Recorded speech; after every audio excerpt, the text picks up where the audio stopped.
Welcome to G Fun Facts Online. The quest for the fountain of youth is as old as stories themselves, but what if the key wasn't in a mythical spring, but hidden within our own bodies? Today, we're diving deep into the science that's turning this ancient dream into a potential reality. We're not talking about small steps. We're talking about revolutionary discoveries from top universities that point to single proteins and molecules capable of reversing brain aging. Forget science fiction. This is the cutting edge of real-world research. We'll explore 4 incredible breakthroughs that could redefine what it means to grow old. First, we'll look at a protein that acts like a master switch for brain aging. At the University of California, San Francisco, a team led by Dr. Saul Villeda at the Bakar Aging Research Institute has zeroed in on a single protein that seems to dictate the cognitive decline we've long accepted as inevitable. This protein is called ferritin light chain 1, or FTL1. The researchers focused on the hippocampus, the brain's crucial hub for learning and memory, which is notoriously vulnerable to aging. By comparing the brains of young and old mice, they noticed something dramatic. Among all the changes, the levels of FTL1 stood out. Older mice had significantly more of it, and this increase was directly tied to their poorer memory and fewer connections between their brain cells. But was this just a correlation? To find out, they ran a brilliant experiment. They artificially cranked up the FTL1 levels in the brains of young, healthy mice. The result was staggering. These young mice started showing the signs of brain aging. Their cognitive function and brain activity began to resemble that of much older animals. It was like fast-forwarding the aging process. The most exciting part, however, was when they did the opposite.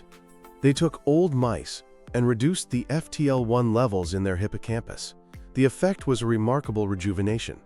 The old mice grew more connections between their neurons, and their performance in memory tests improved so much that they were comparable to young mice.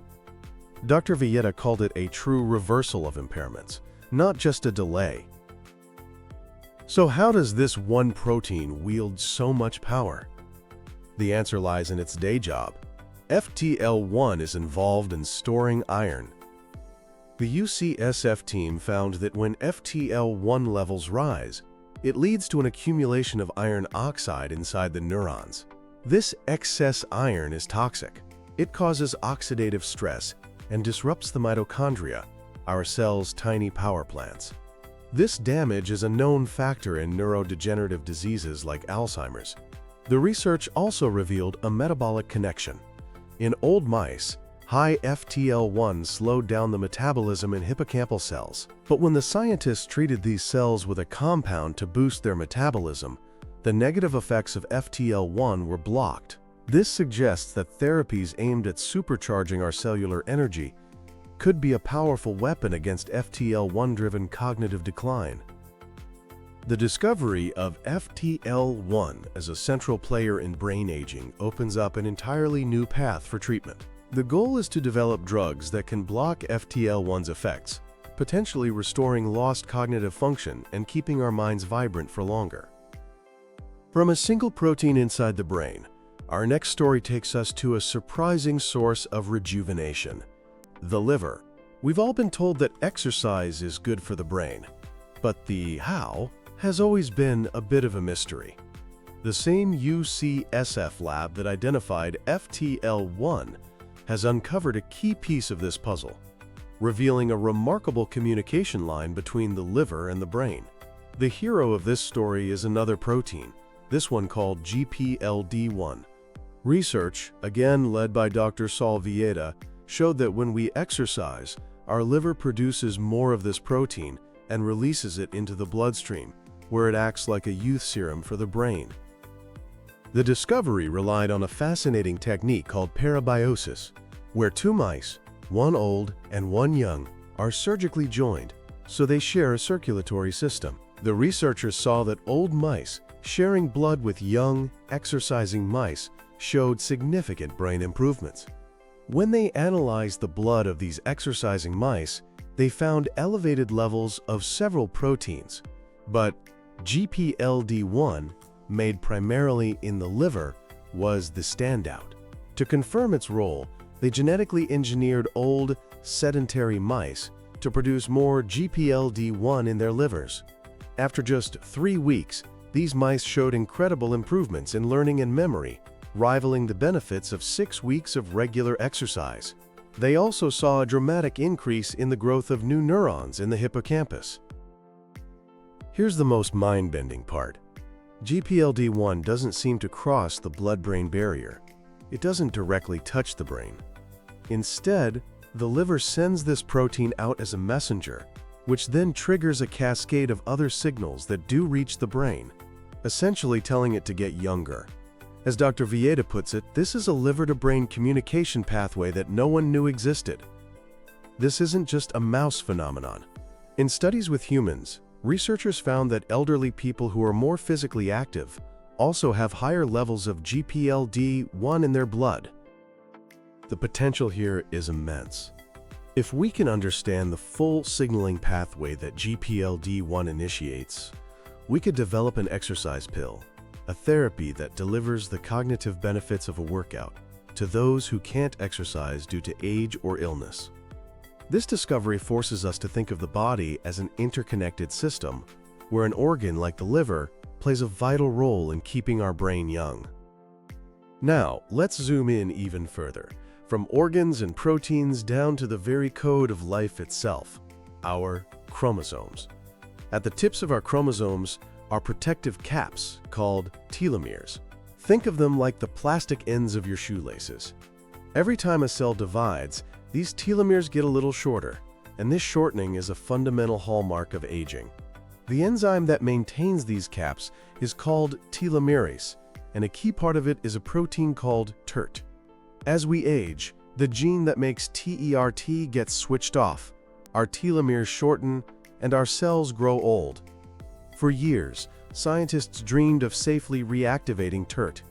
Now, researchers at the University of Texas MD Anderson Cancer Center, led by Dr. Ronald DePino, have found a small molecule that can do just that. After screening over 650,000 different compounds, they identified one they call a TERT activating compound, or TAC. This molecule works by epigenetically switching the TERT gene back on. They tested TAC on aged lab models, equivalent to a human over 75 years old. The results were extraordinary.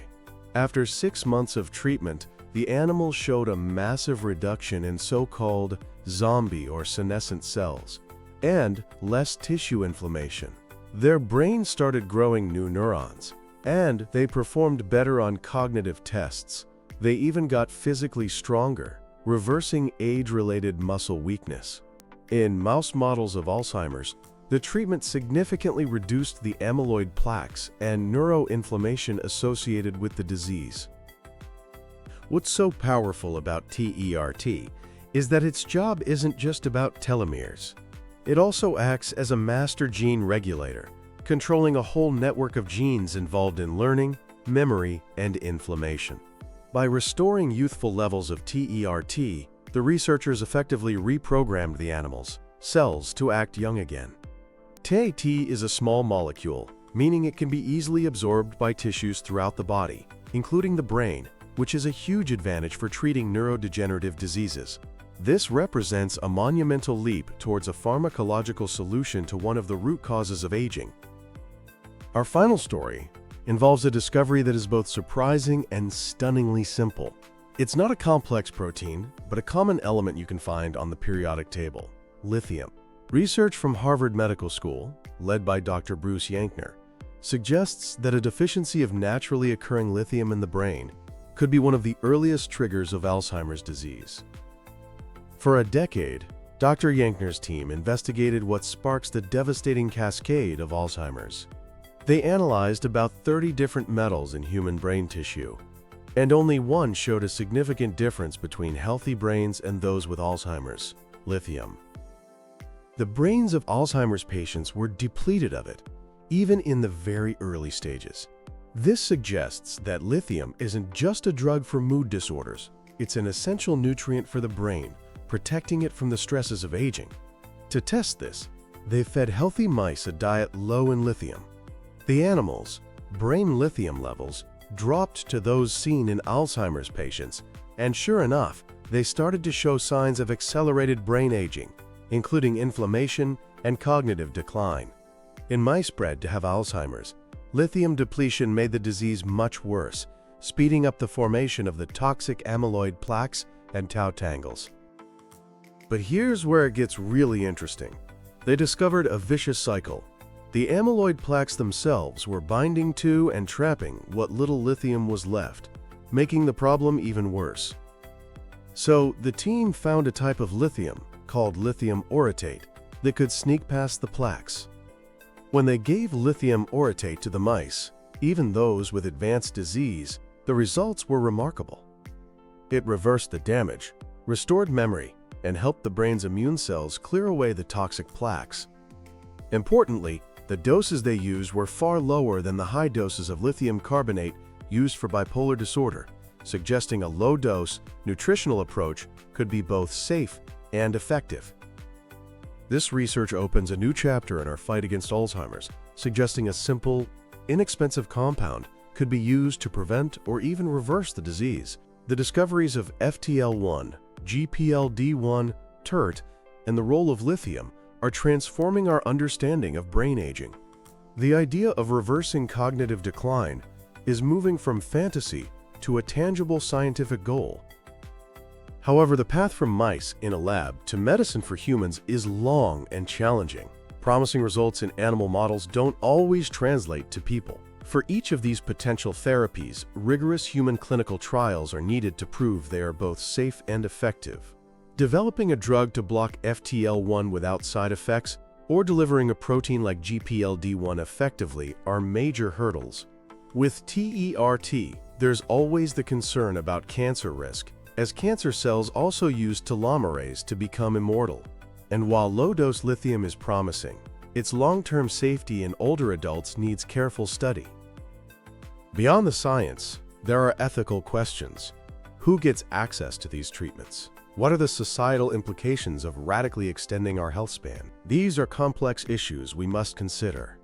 Despite these challenges, the future of brain aging research is brighter than ever. We are uncovering the fundamental biology of how our minds age, and with that knowledge comes incredible power. The fountain of youth isn't a magical spring. It's a complex and beautiful biological system, and we are finally learning its secrets. Thanks for listening to Fun Facts Online.